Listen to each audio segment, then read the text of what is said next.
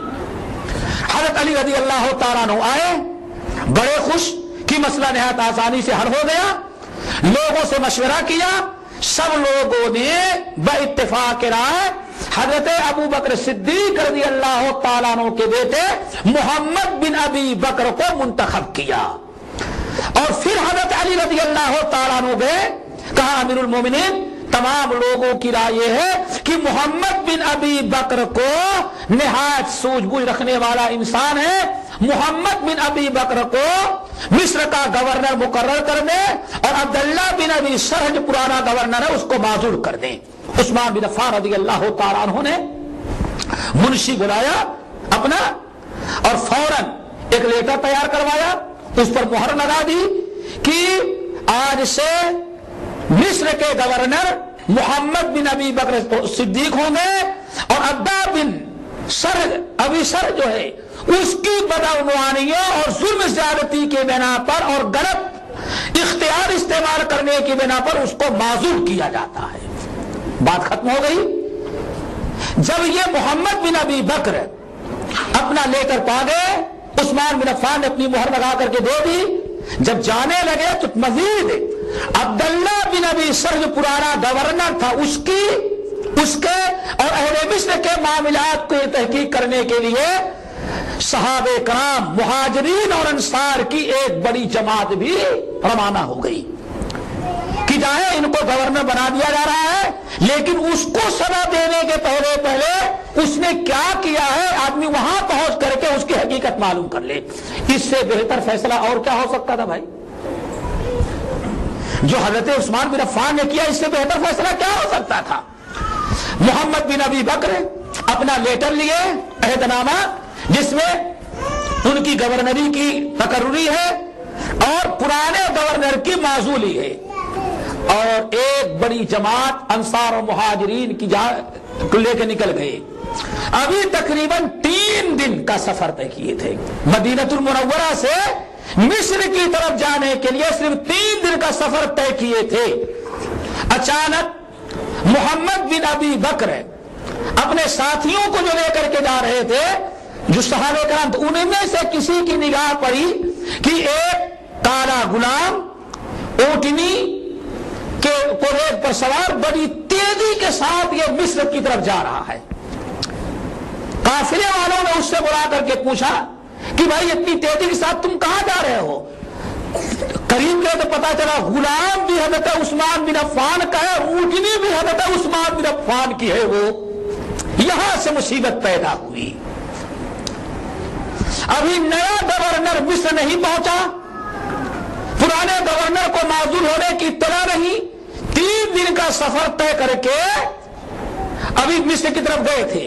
اتنے میں قافلے والے جو جا رہے تھے نئے گورنر کے ساتھ، کسی کی نگاہ پڑی کہ ایک آدمی اونٹنی پر سوار جا رہا ہے۔ جا کر کے لوگوں نے پکڑا، بھائی تم کون ہو؟ میں مدینے سے جا رہا ہوں۔ کہاں جا رہے ہو؟ میں مصر جا رہا ہوں۔ اب پکڑنے والے نے سوچا کہ ہم لوگ تو جا رہے ہیں، یہ کون سا مصر جا رہا ہے؟ کہا مصر کیا کرنے کے لیے جا رہے ہو؟ کہا کہ وہاں گورنر سے ملاقات کرنی ہے۔ اللہ اکبر، یہ ہے منافقین کا کردار، یہ ہے فتنہ۔ ارے وہاں کیسے جا رہے ہو؟ کہا گورنر مصر سے کی طرف میں جا رہا ہوں۔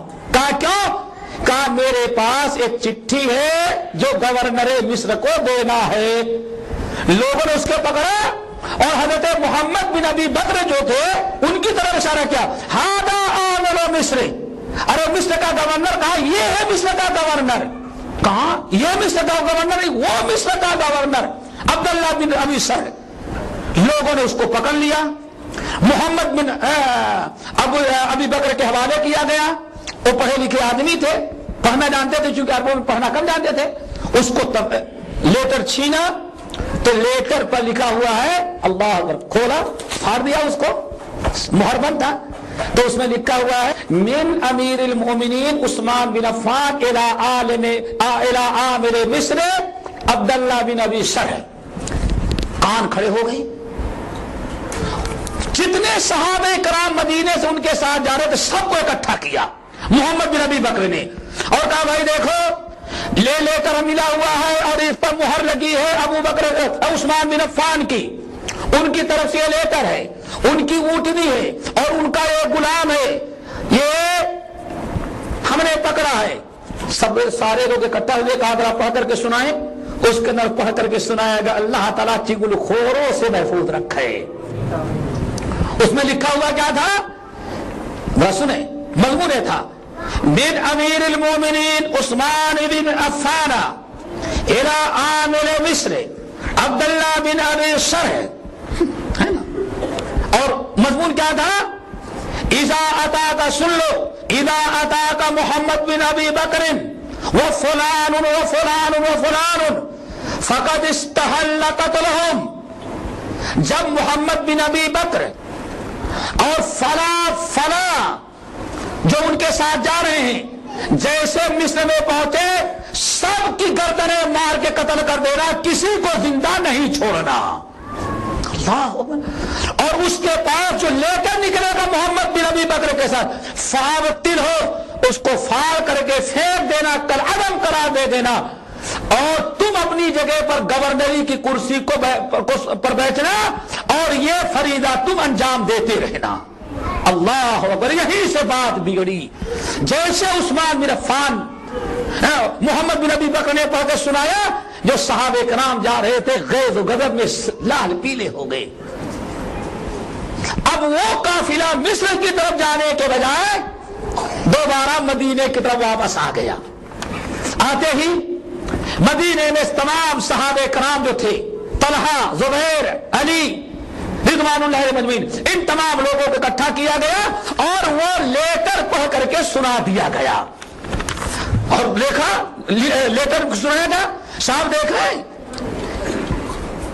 یہ ان کی مہر ہے, وہ لیٹر ہے اور ان کا سب کچھ ہے, اور ابھی تک گورنر کو معزول نہیں کیا بلکہ مزید نئے گورنر کو مقرر کر کے اتنے صحابہ کرام کو قتل کر دینے کا آرڈر نافذ کر دیا.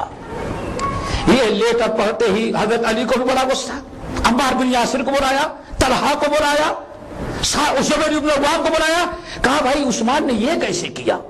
اللہ اکبر. اب پوری پبلک عثمان بن عفان کے خلاف, لیکن امیر المومنین علی بن ابی طالب رضی اللہ تعالیٰ عنہ اٹھے اور کہا کوئی نہ بیٹھے, سب یہاں رہیں.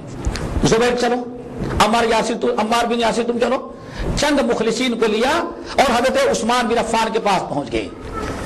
حضرت عثمان بن عفان کے پاس کہا کہ یا امیر المومنین, اے عثمان بن عفان امیر المومنین, یہ خط تمہارا ہے. کہا کہ کون سا خط, یہ دکھلایا. کہا نہیں خط تمہارا. کہا اچھا بتائیں. ہادل غلام و غلاموں کا, غلام کو پکڑ کے لے گئے. یہ غلام کس کا ہے؟ کہا ہمارا غلام ہے. کہا یہ اونٹنی کس کی ہے؟ ہادل بہیرو بہیرو کا, یہ اونٹنی کس کی ہے؟ کہا ہماری ہے. کہا اچھا غلام بھی آپ کا ہے اور اونٹنی بھی آپ کی ہے. کہا اچھا یہ سیاہی جو استعمال کی گئی ہے یہ بھی تمہاری. کہا سیاہی بھی تو ہماری ہی ہے. کہا اچھا اس پر جو مہر لگی ہوئی ہے وہ ہادل خاتم و خاتموں کا, غلام آپ کا ہے, اونٹنی آپ کی ہے اور مہر بھی آپ کی لگی ہے, سیاہی بھی آپ کی ہے. یہ خط کس کا ہے؟ عثمان بن عفان کا. اللہ کی قسم نہ میں نے لکھا ہے اور نہ میں نے لکھنے کا حکم دیا ہے. حضرت علی رضی اللہ تعالیٰ عنہ, ادھر حضرت زبیر بن العوام, طلحہ, عمار بن یاسر, یہ سارے لوگ حیرت میں پڑ گئے. ارے کس بدماش نے اتنا بڑا غلط کام کر ڈالا. عثمان بن عفان پریشان, مہر ان کی لگی ہوئی, غلام ان کا, اونٹنی ان کی, سیاہی ان کا, مہر ان کا. ارے عثمان بن عفان پریشان, کہتے اللہ کی قسم یہ میرا لکھا ہوا نہیں ہے. حضرت علی کہتے ہیں یا عثمان, هذا الخاتم خاتمك, هذا الغلام غلامك, هذا البعير بعيرك,